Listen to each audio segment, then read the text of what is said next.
o segundo encontro da família Durães. Vai ser no dia 11 e 12 de janeiro, na comunidade do Bonito, na fazenda do Theo e da Lenice. Vai tá bom pra caralho. Lá vai ter comida, churrasco, café da manhã, pra curar aquela ressaca, aquela rapadura que todo mundo gosta. E show com Romerinho dos teclados, Trio Raiz do Nordeste, Luizinho do acordeon, Swing.com, Mega Som com Glaucio, e vamos ter lá o poderoso Castiga.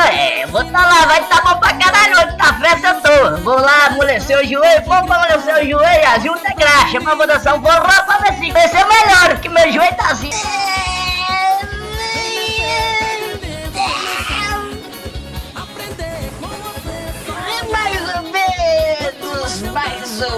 Mais ou menos. Cola, vai tá bom pra caralho.